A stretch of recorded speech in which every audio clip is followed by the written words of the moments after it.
IELTS class. My name is Adrian and I'm streaming to you live from beautiful Budapest here in Central Europe. I hope everybody is having a fantastic start to their week. It's great to see some of our regular students in the class. Hi Tunde Adayemi, hi Kyber Jan. Nice to see our members as well. Awaz, Lakshmi, Fad, good to see you. Students, while we wait for a few more of your peers to join in, this class is presented to you by aehelp.com for the academic version of the test. Check us out there, join our premium package. For the general version, check us out at gieltshelp.com. That's generalieltshelp.com. On both of these websites, you'll find over 100 hours of HD video lessons with me and other IELTS instructors, some of them who have been past examiners as well, and 6 full practice exams, as well as a fully interactive course for your phone, tablet, PC. Our websites look like this. Just a quick peek at the websites here. Here's aehelp.com. And again, these websites are responsive, so you can see them on your phone or your tablet. And it's the blue background here. Click that big red button to join. And for the general IELTS, you can check us out at gieltshelp.com. Same idea with the green background. And you can click that big red button there to join. Once you do, then you can log in with your password and get into your My Student account. All right, we have lots of students in the class now. That's great. If you have questions at any time about our courses or about the IELTS exam, send me an email, adrian@aehelp.com. Hi, Raj. Good to see you in class. Long time no see. Again, we're kicking this week off with speaking part 1 today. Tomorrow we will have a task 1 writing for members, followed by listening parts 1 and 2 for everyone, and then more classes throughout the week. All right, students. So this is a speaking class, and we want to get right into speaking. Make sure to speak and repeat throughout the class. It's great if you are writing into the chat. Also, make sure to speak and repeat. My English, for those of you who do not know, I am from Victoria, which is beside Vancouver on Vancouver Island. It's the capital city of the province of British Columbia in Canada, and I speak West Coast style English, which is the same as you will hear, or similar as what you will hear in San Francisco, Seattle, Los Angeles, and that you probably hear in many of those Hollywood movies that you watch. All right. So students, let's warm up our speaking with some of the common questions that every student is asked in the speaking. So go to your speaking interview early, about 1 hour early, so that you can really feel comfortable with your surroundings. Make sure to speak English on the day of your interview from the time that you wake up from the morning, okay? And then when you go into the exam room, you will be met by the examiner. And the examiner will ask you, what is your full name? Always practice these questions in your classes at home, just so that you can really feel comfortable answering them in many different ways. So what is your full name? My full name is Adrian Benedek. You can just call me Adrian, as most people do, and I'm doing fantastic today, Eugen. Thank you for asking. Okay, so give your full name and learn to do it in many different ways. I see some students are answering. That's fantastic. So Kyber Jen says, my full name is Kyber Mir Momand, so please just call me by my first name, Kyber. Okay. We only say for short Kyber if you have a long name like Michael, and most people call you Mike for short, so the short form of your name. We usually don't say Kyber for short when it's a part of your other names, okay? So keep that in mind. Careful. It's confusing otherwise. Raman Singh says, my full name is Ramandeep Singh. You can call me just Raman for short. So Raman Singh, that's where you can say Raman for short, okay? Because you're shortening Ramandeep to just Raman for short, okay? Tunde Adeyemi says, my full name is Adeyemi Tunde, but you can call me by my first name, Tunde. Aisha says, my full name is Aisha Fazal Elahi. Please just call me Aisha. Students, if you don't answer or you don't tell the examiner what they should call you, then their next question is always, and what should I call you? Okay, that's always the next question. So that's why you should just include that. It shows the examiner that you prepared for the exam, you practiced for it, and you have an idea of how it works. That gives confidence to the examiner as well, okay? So my full name is Michael McLeod. Please just call me Mike for short. Okay, so that would be a typical answer. All right. Okay, students, and then of course the next question, sometimes this is actually the first question, sometimes it's the second question, is may I see your identification? The instructions for the examiner are clear. They have to ask for your identification and match the information on their marking sheet that has your information, like your registration number, your ID number, like your passport number, and they're matching those two pieces of information. So you have to give them the same ID that you used during registration. And then you can say, like Sue 41210 says, yes, sure, please take a look at my passport, which I used for registration. Very nice, Sue, clever. So you remembered what I said, Sue. Might as well show that you can use an adjective clause for this question. Okay, very nice. Mushtaq Ahmed says, sure, here you are. That works. You don't have to overcomplicate every answer. You definitely want to be natural. Okay. So, Remia Abraham says, yes, here it is. Please take a look. Tunde Adeyemi, yes, of course. Please let me just grab it out of my pocket. That works, Tunde. Good. Manu Preet says, yes, here it is. Maximka Yarosh says, yes, this is my passport, which I used for registration for this exam. That works, Maximka. And that helps because, again, you're giving confidence to the examiner that you prepared, you know what ID you're supposed to have. It makes you feel confident and comfortable as well. So that's good, okay? That's what you want to do. So, yes, absolutely. Here is my passport, which I used to register for this exam. Please take a look. Okay, and then I'm sure they'll smile and say, thank you, I appreciate that. They won't say I appreciate that, but that's what they're thinking. And then they'll go, okay, here's your identification back. Now we shall begin. For part one, I will ask you some questions to get to know you better and a couple of questions on a general topic. And then they might ask you something like, how are you feeling today? Why not? That's a common question that we ask from each other at the workplace or during an exam when we meet with our friends or family. So how are you doing today? Give me a nice answer for this one. Okay. Remember, you might be feeling a bit nervous, excited. Okay.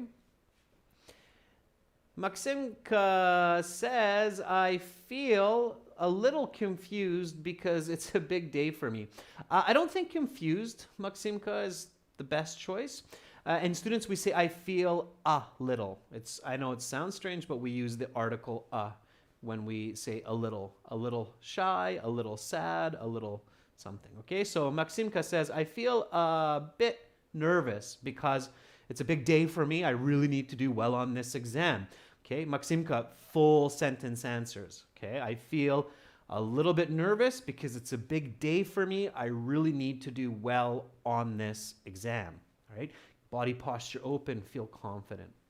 Flower Sun says, I feel quite nervous about this test as it's the first time for me to have a real IELTS exam. And I have to perform well. Sure. Hikmatillo says, I'm feeling quite nervous and excited because this is my first IELTS exam. How about you? Yeah, Hikmatillo, good. So you're thinking, natural English or natural any language. When somebody asks us how we are doing, usually it's polite to ask back, and how are you today? And then the examiner might say, I feel a bit exhausted. I've tested a lot of students, but otherwise good. Okay. Jimmy John says, well, today I feel great. I feel confident and I'm ambitious that I will get a nice high band score on this exam. Let's go with that. Let's be optimists. So I'm feeling great. I had a good night's rest and I'm confident that I will do well on this exam. Confidence is key to success, students. So repeat after me. How are you feeling today? I'm feeling great. I had a good night's rest, and I'm confident that I will do well on this exam. Woohoo! All right. Next question. What helps you to relax? Okay. Again, there's very often questions that ask about relaxation, hobbies, what you do in your leisure time, free time, spare time. So make sure that you are excited about this question, even if you heard it 1,000 times before. It's the IELTS exam. You want to be like me right now. You want to be very excited and energetic. Okay. All right. Kyber Jan says, well, I believe that playing cricket with either my friends or elder brother really helps me unwind, like I played with my brothers Shahil, Bilal, Iqbal for 3 hours at the city park just the other day. I felt good about it afterwards. Sure, Kyber, careful a little bit with your word choice. Okay. Rodrigo Duarte, our member, says, I'm feeling very good as I went to bed early to have a good night's sleep and got here on time. All right, Rodrigo, that's for the previous question. Sounds great. All right. Okay. Xerchand, I think you're giving an applause there or something, which is all right. I appreciate that. Mario Cando says, I do some relaxation techniques and deep breathing exercises whenever I'm anxious. These usually work to calm my nerves. Mario, finish the idea. Always finish the idea, okay? Students, it's really important to finish your ideas when you're answering, okay? So, Mario, I do some relaxation techniques such as deep breathing exercises whenever I'm anxious, and these usually work to help me feel calm. Okay, Mario, that's your full answer. And Mario, don't use the word and, but use the word such as, because deep breathing exercise is a type of relaxation technique, right? So make sure you're using the appropriate conjunctions or joining words in your sentences. Okay. Kevin Bowie says, most of the time I tend to derive pleasure from reading books, especially self-help books. Just before this exam, I spent half an hour devouring my book called Deep Work, and it was entertaining. Kevin, you're using a lot of great words, expressions. I like it. It's descriptive, except it's not clearly answering my question. The question is, what helps you to relax? Not what do you do for fun, or what do you do to entertain yourself? So I can imagine that reading books helps you to relax, but you still have to tell me that, okay? So you have to use the word relax or some synonym of that. So synonyms of relax, okay? Unwind is a common one, okay? Decompress is another one. Let go of stress would be an expression. Okay. Calm myself would be another way to say it. Okay. Feel at ease. Okay. Ease my mind. Become less tense. Okay. Those are all different ways to say the idea of relax, but you definitely have to use at least one of these in your response so that the examiner can check their little box off which says coherent, accurate answer. Okay? So that's really, really, really important. Very important. You have to use the key element of the question. Does that make sense, students? So did you catch that? Because that's really, really important. And Kimola says chill out or just chill is another one as well. Chill or chill out. Sure, those are good ones as well. Okay, that works. All right. Kevin says, understood. Awesome, Kevin. Thanks for the feedback. Yeah, so what helps you to relax? Well, if I'm energetic or if I'm feeling energetic, then going for a jog helps me to relieve stress. And if I'm feeling exhausted, then taking a hot bath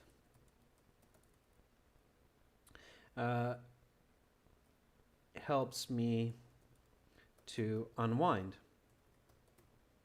as I did last night after a long day of IELTS studies. Okay, so repeat after me, students. What helps you to relax? Well, if I'm feeling energetic, then going for a jog helps me to relieve stress. And if I'm feeling exhausted, then taking a hot bath helps me to unwind, as I did last night after a long day of IELTS studies. Very clear, accurate, good explanation, lots of connections. Notice the use of conditionals, if I'm then this, if I'm then that, right? So those are all getting you points for grammar complexity, fluency, lexical resource, okay? All right, so students, let's get into this.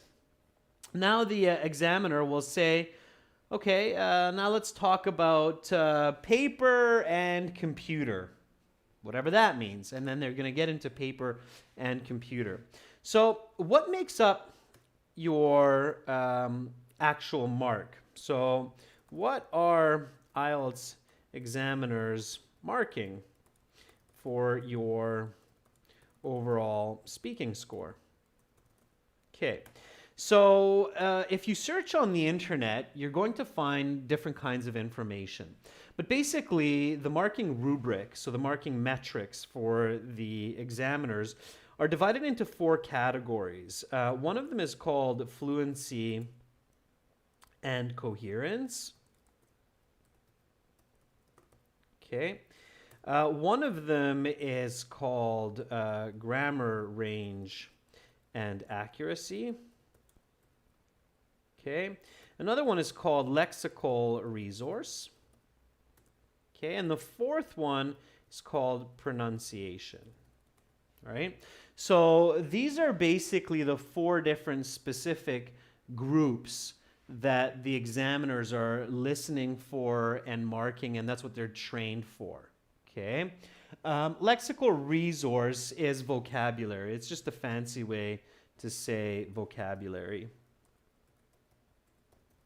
which includes other concepts like collocations, phrasal verbs, idiomatic expressions, and so on. Okay. Now, this is one way to think about it. And it's kind of an interesting notion to go through each of these. Another way that you can think about it is like this. You have complexity. Okay. You have coherence. And you have natural language. Okay. I like to tell students that this is a better way to think about your speaking ability than this, because this, it looks like you can have separate marks for this one. So sometimes students think that, okay, I can get a band score of 9 here, even though I might get a band score of 6 here. That's usually not the case, okay? For somebody who has a grammar range and accuracy of 9, their fluency and coherence score is probably going to be at least an 8. Okay? Their lexical resource score is going to be at least an 8, and their pronunciation is most likely going to be at least an 8. It might be a little bit less, but it's unlikely that somebody has this high level English ability and fluency, coherence, grammar, lexical resource, but their pronunciation is way down. That's very unusual. And the reason why is because these skills are not truly separate, okay? They're interconnected, like what you see here, okay? So they overlap. The accurate English here is they're inclusive. They're not mutually exclusive. So when you have more complex language, it becomes more natural language and it becomes more coherent language, okay? So you have to think about it this way. So you need to build all of your English skills together. You want to focus on your grammar range. You want to focus on building up your vocabulary and balance these skills. Okay, balance these skills. So think about it as complexity. Complexity includes lexical resource and grammar range. Natural language will include pronunciation, intonation, articulation of sounds as well. Okay, so there are multiple elements to natural language that all fall under pronunciation here. And then coherence basically involves all of these. Because you can have the best English in the world, but if I can't understand you because your pronunciation is really different, then it's not coherent for me anyway. Okay, all right. So think about your mark this way. This is what the examiners are looking at, but also think about it this way, right? I hope that makes sense. If that's not clear, you can always send me an email and ask me follow-up questions, okay? All right, students. So to be complex, to be coherent, join your ideas together. Make sure to answer the question, use the key elements of the question, paraphrase the key elements of the question, give clear explanations and examples. We'll do this together as we go through the questions. So let's talk about paper and computer. First question. How often do you write on paper? Let's see what you have for these. Okay, so how often do you write on paper? Hazara Kerguzara says, in my country, mostly paper is used for noting down lectures during study at university. Computer is used for making maps and different software like Corel Drawing. Hazara, you would get a very low mark for that, like a band 5, because it sounds like you didn't understand any part of the question other than paper. Okay? You're not answering the question. The question is, how often do you write on paper? Okay. Karen Veer says, well, due to the advent of technology, nowadays most of the work is done on computers or mobile phones, so I rarely get a chance to write on paper. Okay, Karen, it's not bad, but to avoid losing marks, answer the question first and then give the reason. In most cases, that's better. So this is a tip, students. Okay, so tip. Focus to answer the question first and then give an explanation. So I'm going to use your example here, Karen, for this important point. So these two answers, they look the same, but one will get a better mark than the other. Okay, I rarely write on paper, maybe just once a week, because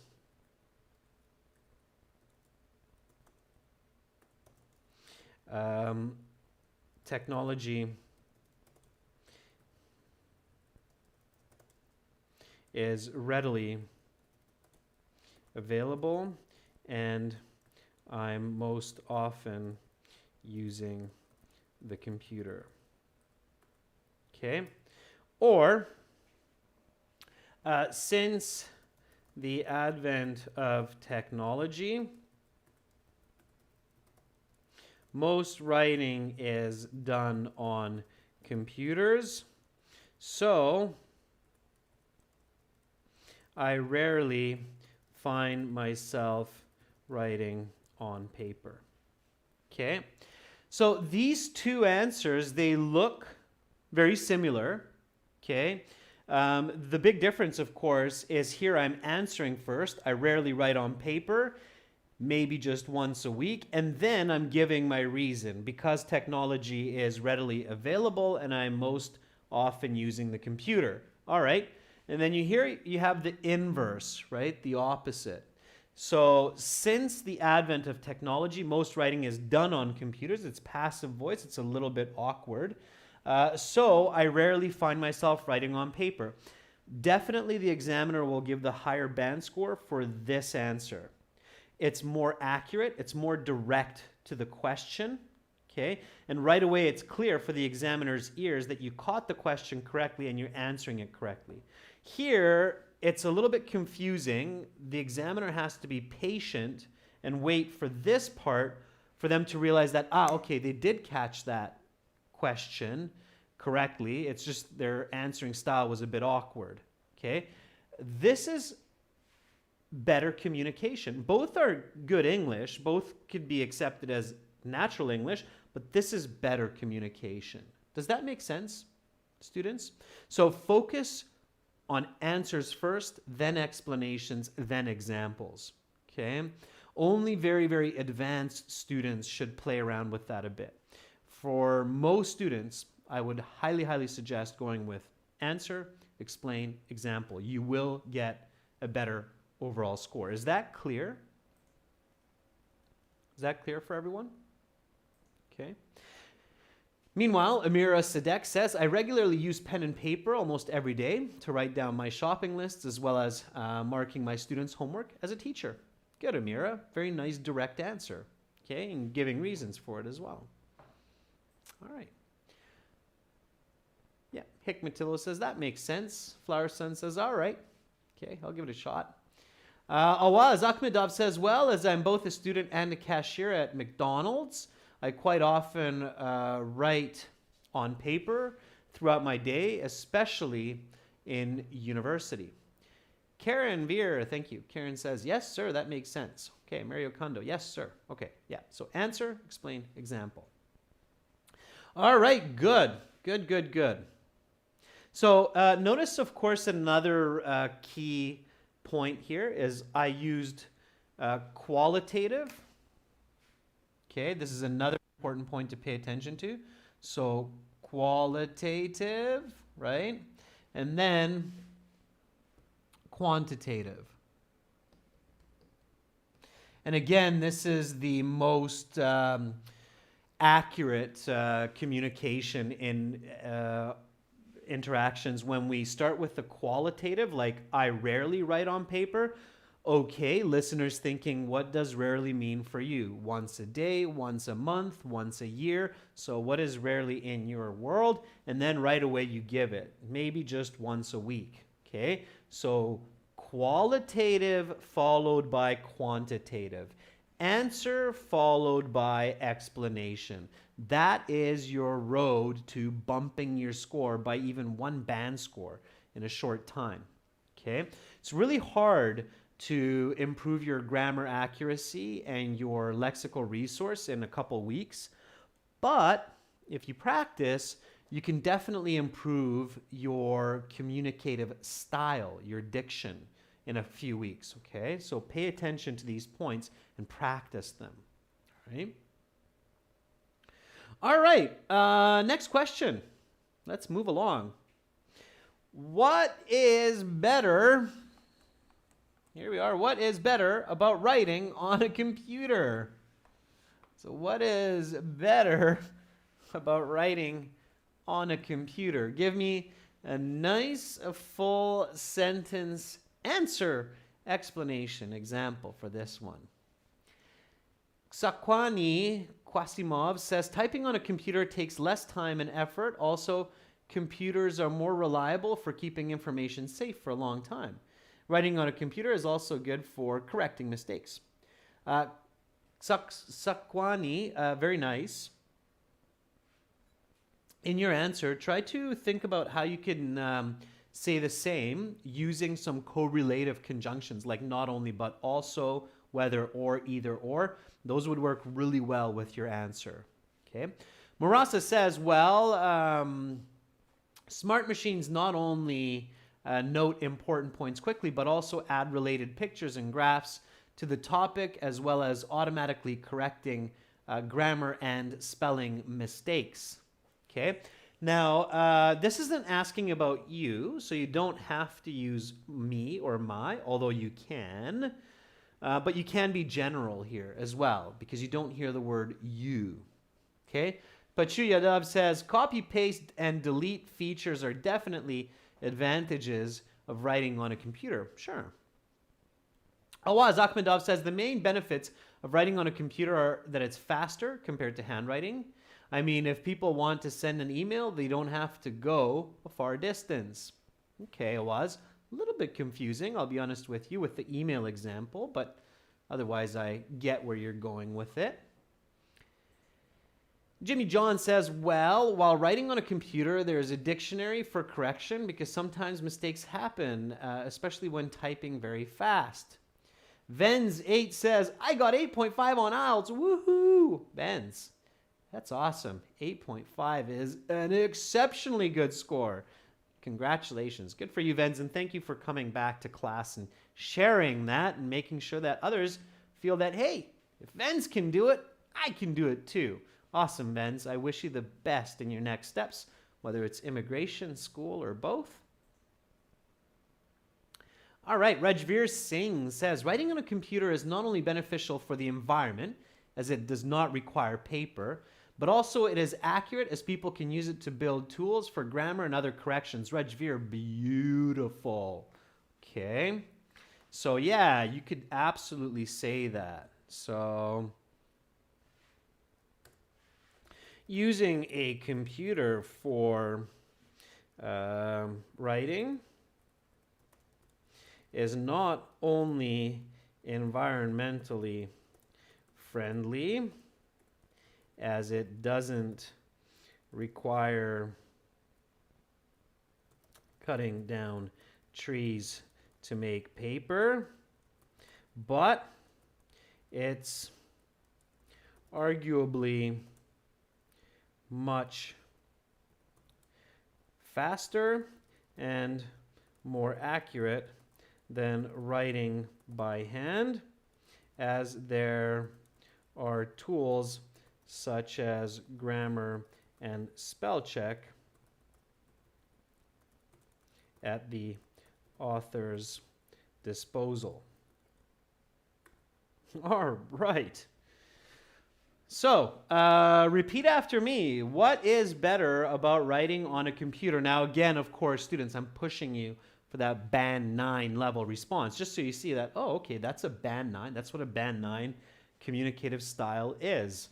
So using a computer for writing is not only environmentally friendly, as it doesn't require cutting down trees to make paper, but it's arguably much faster and more accurate than writing by hand, as there are tools such as grammar and spell check at the author's disposal.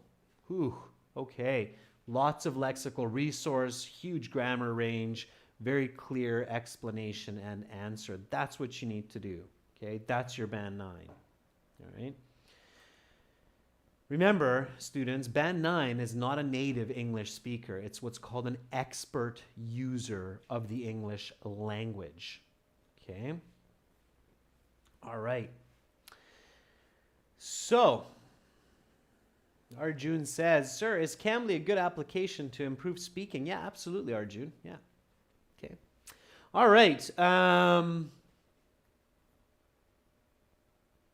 Next question. Here we go. When is paper more useful than a computer for writing? There's a good question. Okay. So when is paper more useful than a computer for writing? Give me a nice answer for that one. Okay. Maximka says, paper is more useful than a computer when we have a problem with electricity or when we are traveling in some region where we can't have electricity for the laptop. Absolutely, Maxima. That's the first thought that comes to my mind as well. Computers require electricity. If you don't have it, you're in trouble. Flower Sun says, in my opinion, when we need to learn information by heart, writing on a piece of paper will be more effective and create long-term memories better than typing on a laptop. Okay. Maxima says, or Maximka says, paper is more useful. Okay, it's the same. I see that. Ferdov Snabyev, our member, says, at school, when children are learning penmanship, it's essential to write on paper rather than laptops, as it is important to learn calligraphy. Yeah, hand-eye coordination as well. Mind you, computer, hand-eye coordination, also there. Okay, Ravneet Sandhu says, well, paper is important for official work as well as for writing in schools and colleges as compared to using a computer. But why, Ravneet? Why is it important in school compared to a computer? I'm not sure.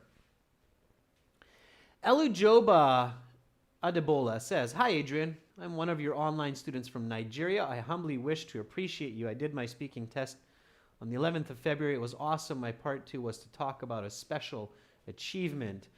Elujoba, thank you for your feedback. I appreciate that very much. It does. It really means a lot to me.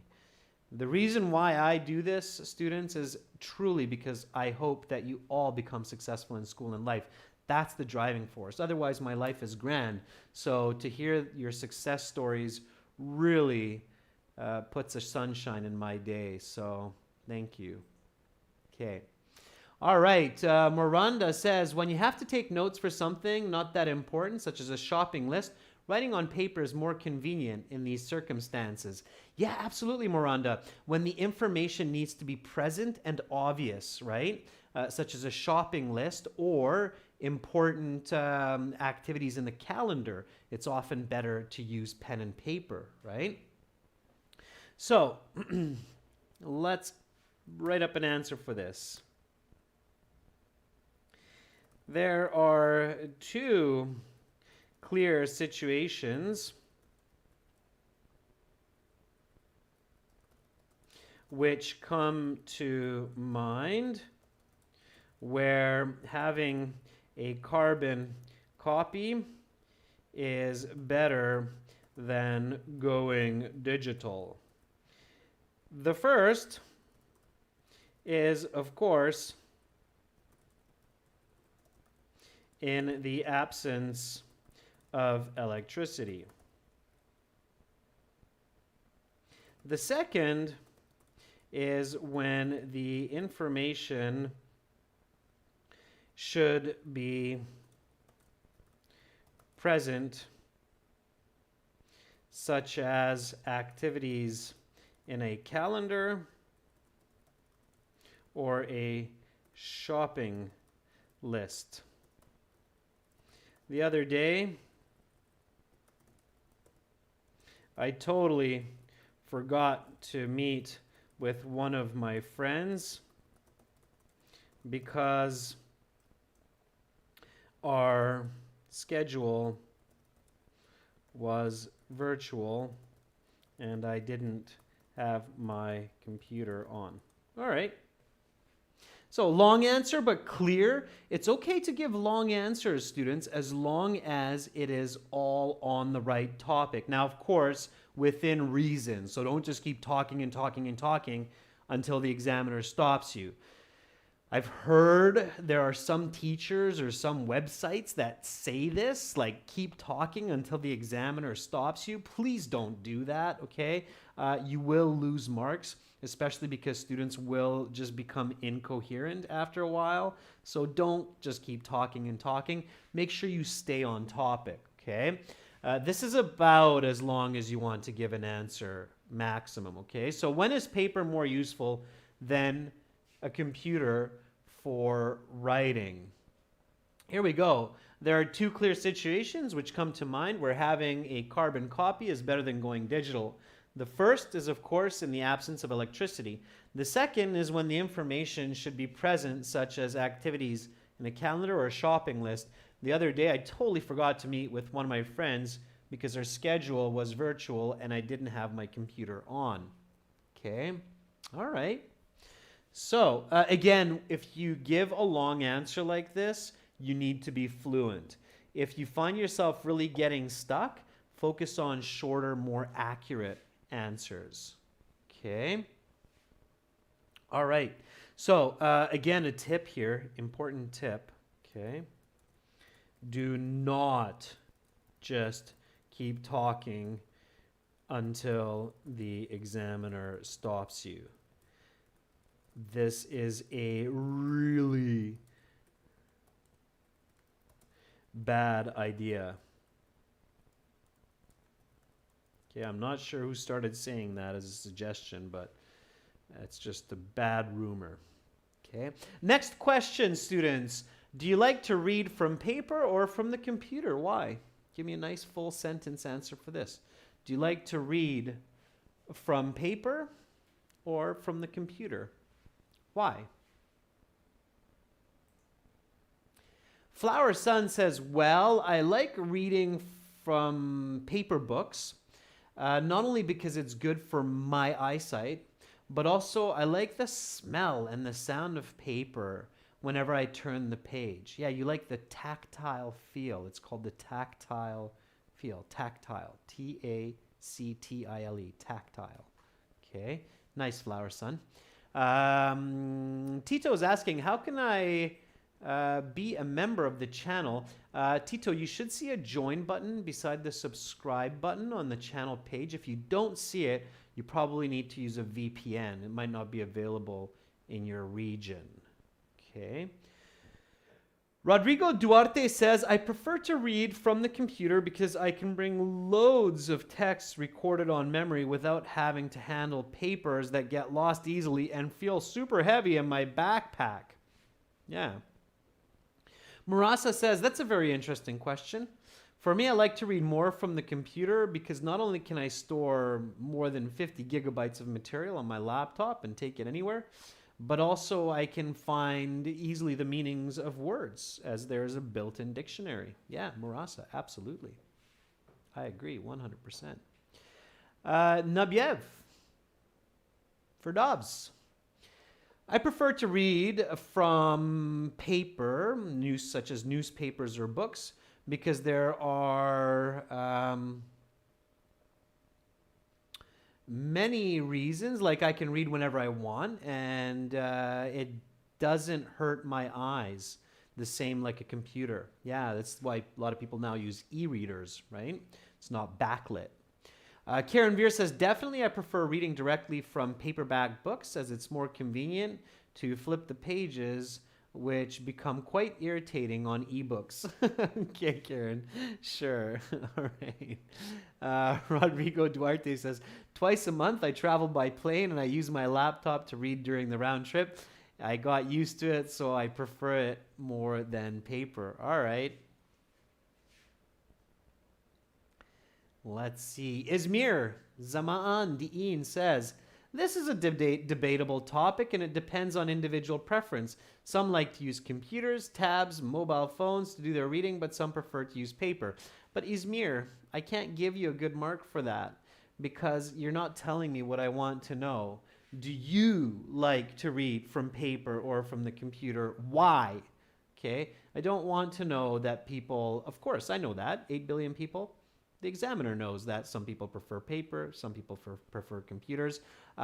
Students, don't give ambiguous answers, okay? So avoid these kinds of answers. Again, I don't know who started saying this for IELTS instructions, like it depends or it can be both, but these are usually weak answers and often confusing answers that don't answer the question. So avoid answers like, it depends. Yeah, of course, everything is gray in the world, but that's not interesting or exciting. We want you to choose one side or the other. If we think about the world as always gray, this or that, both that and this, then we always get stuck sitting on the fence. The sun goes up, the sun goes down, and nothing really happens. And the next thing you know, we look in a mirror and we see a rock.